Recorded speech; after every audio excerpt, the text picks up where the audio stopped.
In this video, we're going to continue by solving using the Gauss-Jordan elimination, which means we will do this last step where we need to find zeros in the third column of our augmented matrix.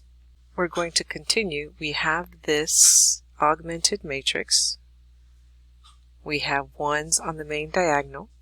We have zeros below the 1 in the first column. We have zeros above and below in the second column. And now in the third column, we need this to become a 0 and we need this to become a 0. So we're going to use this third row and we're going to multiply this third row times a -1 and we're going to add it to row 2. And then we're going to do it again and we're going to add it to row 1. So what I'm going to do is row 3 will stay the same, but in row 2 I'm going to multiply row 3 by -1. I'm going to add it to row 2 and put that in the row 2 section. I'm going to also get -1, multiply it times row 3, add it to row 1 and put that in the row 1. So we're going to see that the only thing that has not changed is going to be our last row, which is 0, 0, 1, -1. So here we go.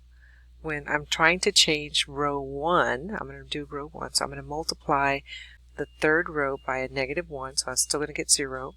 Multiply this by a -1, I get 0. Multiply this by a -1, I get -1. Multiply this by a -1, and I get a +1. So I'm going to add these orange numbers to this second row, or to the first row, right? Because that's what I'm doing for both of those. So I'm going to do it to the first row like I mentioned.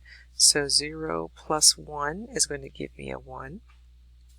0 plus 0 is going to give me a 0.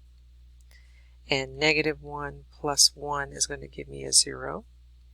And +1 plus 1 is going to give me a 2. So I'm going to do the same thing for row 2.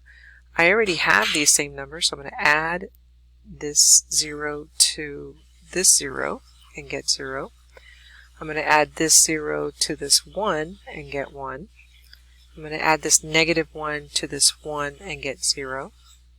And I'm going to add this 1 to this 2 and get 3. So now when we look at our matrix and rewrite it into equation form, we're actually going to find in the first row we have 1x plus 0y plus 0z is equal to 2. In the second equation we have 0x, 1y, 0z is equal to 3. And 0x, 0y, and 1z is equal to -1. So now, just looking at this last matrix, we can see our triplet to be 2, 3, -1, and that is our solution set. That concludes this video.